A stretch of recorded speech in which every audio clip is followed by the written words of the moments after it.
Hey y'all, welcome back to Right at the Wire. Today we're going to be looking at the John Battaglia Memorial. It's a Derby prep run at Turfway Park. So let's take a look at the field. Okay, the John Battaglia Memorial is a mile and a 16th Derby prep for 3-year-olds, run on synthetic surface. That's the first thing we've got to note. And it's a full field, so let's take a look at the contestants. Number one is Goodheart. Brendan Walsh is the trainer here, and he tends to take his time. He's extremely patient with his horses, and this is this one's debut at 3. I wouldn't expect this one to come out firing, but you never know. His work tab isn't bad, and he could very well run a nice race. It's a bit of a leap of faith, in my opinion, because he hasn't shown a whole lot other than breaking his maiden on turf. So he's on synthetic for the first time, and if you like him, go ahead and use him. But I'd want to have a pretty good price if I was going to. I just have a feeling this one needs a race, so I'm going to toss him. Aristocracy is the first of many in this race with maturity issues. He's a tappet, and as we've noted previously, they early in their racing career they tend to be a little immature, and it takes a while for them to really show their best. This one isn't much of an exception. He did break his maiden first asking, and he did fare pretty well in the last race. But I watched it, and he just looked a little disengaged. He was late to change leads, and he lacked focus. And I don't think he ever really was set down to show his best. So if you take all those things in mind, and the fact that Brad Cox trains him and he's had some time off with him, this one's likely to come out and fire a pretty good race. So if you can get him at 8-1, I think that's a steal. I would be using this one liberally throughout because he definitely there's some talent there. I just think he needs to grow up a little bit, and with Cox's help, I think he could factor in this race. Gilmore is by Brendan Walsh and did pretty well in the El Camino Real. However, he took a little while to find his best stride, and it really cost him the race. He was right there, had every chance, so I think he needs a little maturity, but he didn't do badly. He is a Baffert transferee. So maybe Walsh, having him will get him over the top. But nice effort first on synthetic, and I think you'd have to consider him a player here. So I would be using him for sure. Scooby Quando has a really nice pedigree for synthetic. The dam is 41% with synthetic roots, and he's a half to 2 stakes winners, March to the Arch and Global Access, who ran predominantly on turf. But, turf form usually translates pretty well to synthetic. So I think this one's where he wants to be. Last race, he lost all kinds of ground. He was wide all the way around the track. And he was a little late finding his best stride. So this one, too, is a little on the green side. But he definitely, this is what he wants to do. I mean, I think this is a good place for him. And if you can get him at 6-1, I think he's worth a look and worth a use. I think he can very well move forward in this next one. Accident is 0 for 15, is a career maiden, and I just simply won't back a horse who hasn't broken their maiden yet going into a stakes race. He looks like a field filler to me. Tommy Short is 0 for the meet. So it's a dead barn. So you couple that with a horse who hasn't broken the maiden yet. There's really no reason to look any further, in my opinion. So he's a toss. American Speed is another Brad Cox trainee, and he's new to Cox's barn. He had been trained by Rudy Broussette, who's a nice trainer as well. You could see in his 2-year-old year, he had mixed results. He got a 4th in the Nashua, but if you look at that field, Prove Right and Champion's Dream really haven't turned out to be much. So I don't know how much we can tell from that. However, his debut at 3 in the Leonidas wasn't bad. They couldn't get to the wire-to-wire winner. Fantastic again. American Speed didn't do badly. He was rating and really had no excuses, and he had had a rail trip, but he just seemed unfocused in the stretch. And you just have to wonder if he could have put it together a little earlier. That maybe he could have contended, put some more pressure on Fantastic again. Might have been a different result. Nonetheless, got his career high buyer with a debut at 3. And I think being forwardly placed might be a pretty good place to be in this group. And so he's worth a look. And, I got back in my mind the maturity issue, and it's pervasive through this field.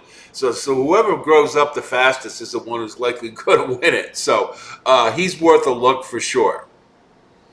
Eyes on the King is a Mark Casse trainee, and he's got Brian Hernandez Jr. on him, who's a great jockey in Kentucky, and really kind of underrated nationally.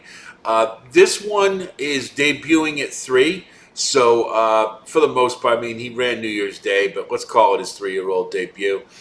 You can see a little bit of a progression there, and his last win was on synthetic around 2 turns, so we know that he likes the surface. The thing is, that last race, the Mucho Macho Man, is a negative key race. I mean, there hasn't been much to come out of there at all. We saw Legacy Isle, Dud, and Dreaming of Kona, and Lord Miles, all of them, and didn't do a lick of running in the Holy Bull. So, we could draw a line through it because now he's back on synthetic surface. I love 15-1 with this one. You can see Cassie's put blinkers on him to perhaps get him to focus a little bit more. So at that price, I think he's definitely worth a look because he has shown that 2-turn synthetic is something that he likes. And if he's moving forward at 3, maybe he can steal one at a good price. Miranda Rights is another one. He's trained by Mark Casse, and you've got some maturity issues with this one. He's done pretty well, and he's improved with every single start. His buyers are progressing nicely. On synthetic in particular, he's run his best races. In his last race, it was his first versus winners, so I think it's encouraging that he finished 3rd. He had to check early in that race, so he lost a lot of position, but he did keep on. And the one big thing was he didn't change leads in the stretch until very late, and so this is another one I think has some maturity issues. I'd probably lean on tossing this one because at 8-1, I think if he goes any shorter than that, I think he would be a toss. In this race in particular, I think I want to have some value if I'm going to deal with the maturity issues. So this one could factor in this race, but I just don't. I think the price is going to be prohibitive for me. So I would lean towards tossing. But if you like him, by all means, give him a shot. Freezing Point is a unique. It's a unique situation here. I don't know anything about this trainer, Joe Lazarowitz. He apparently doesn't run a whole lot of horses, so it's really hard to know what's up with him, what kind of angle this is. Moreover, this one, it's his first time on synthetic, and it's his first start at 3, and it's his first start against winners. Well, I don't like betting horses who are doing something for the first time, and certainly don't want to take a chance with them when they're doing 3 different things for the first time. So if you look at Frosted, he's not a bad sire for synthetic roots. I think he's at 15%, but this is the dam's first starter, so we really don't know how she does with synthetics. So if I was to use this horse, I'd have to have a pretty big price, certainly a lot higher than 12-1, and I'm not willing to tackle this one. So there's too many questions for me, so he's a toss. Bromley is, he comes out of a key race. That's the first thing that's kind of interesting. The Lecomte has turned into a pretty good race, given Confidence Games victory in the Rebel, and Two Phils had a nice showing in the Risen Star. So I can't knock him too much that he didn't place, but he did get 5th, so he was best of the rest. So there's something there. He's going back to a surface he's clearly more comfortable on. He did pretty well in an option 50, got his career high buyer, and so there's some things to like. Polo Lobo is no fool, and he's putting him in a place where I think it's more likely he can contend. So 5 to 1 isn't a bad price. I think this one is a good bet to be a contender, and he might even be able to win it. So if you can get a square price, it makes him more attractive. But I think he's definitely one that you want to use. Moon Landing is another one with some maturity issues.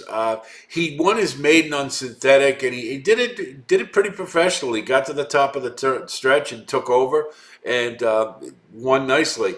However, his first start of this year on turf, he blew the brake and he basically lost any chance of winning.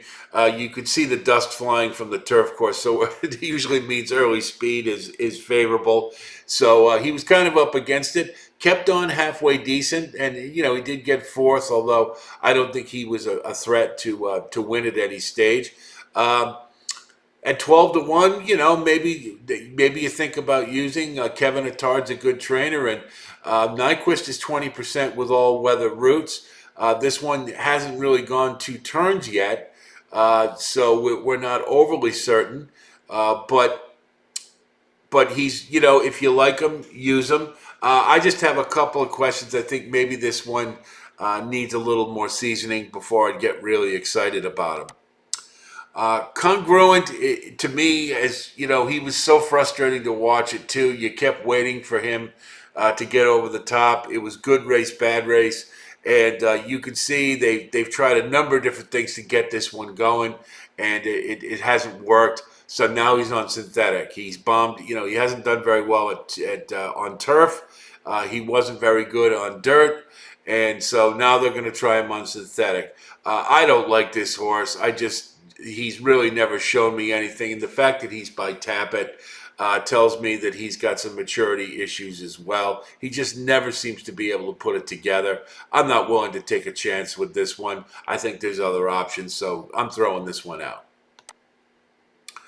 Ironside is interesting to me because he's an AE, and obviously when you have that situation, trainers are really high. They want to get him in the race.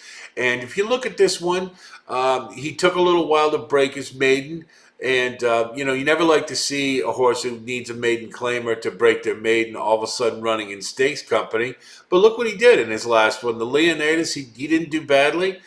He was a little too far back to factor. You had a wire-to-wire winner, and obviously you needed to be up nearer the pace. So that worked against him to a degree, but he did post his career high buyer, seems to be moving forward.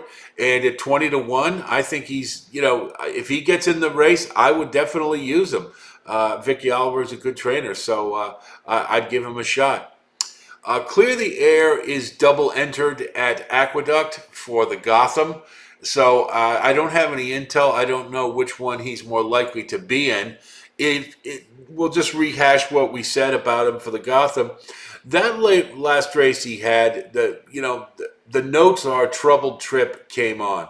Well, if you go back and watch that race, there really wasn't much trouble. He just wasn't good enough. And so it's a little bit of a concern to me in that regard. Now, you also can say that he has, he's got decent synthetic form, and maybe with another step forward, third off the layoff, potentially he could factor. But I just have a feeling there's others that are more likely to be contenders, so he would be a toss for me. So let's see if we can come up with a top 5 for the Battaglia Memorial. My top 5 for the Battaglia Memorial are, number 1, Eyes on the King. I think Mark Casse will have this one poised for a peak effort, and he's coming off he's coming off a layoff, so I think he'll be fresh and ready to roll, and you're getting nice value at 15 to 1.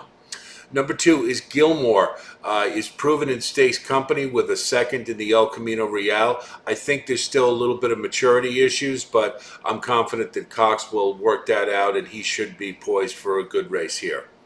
Number 3 is Bromley, coming out of a key race, the Lecomte. I think that definitely speaks pretty well to his ability. Granted, he didn't finish on the board, but he didn't embarrass himself either.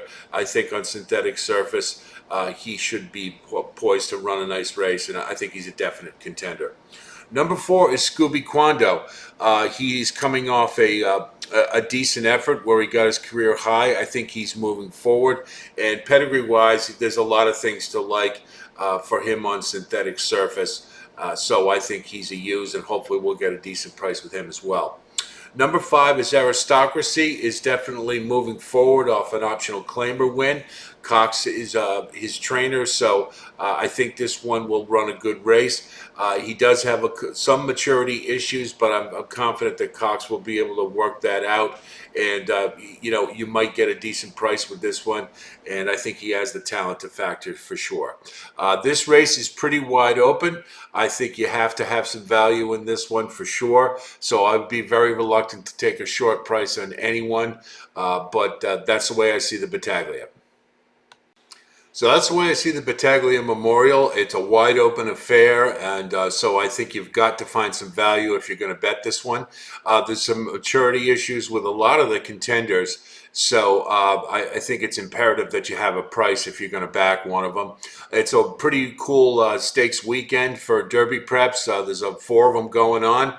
And there's a lot of great races. Gulfstream and Santa Anita in particular have some really nice cards. So I'll wish you the best of luck with your handicapping, and hopefully we've given you some assistance along those lines. Thanks so much for tuning in. We always appreciate it. And if you do like what you see here, please like and subscribe. It does help us to continue to bring content to you, which we intend to do. And I'll be talking to you soon. Best of luck.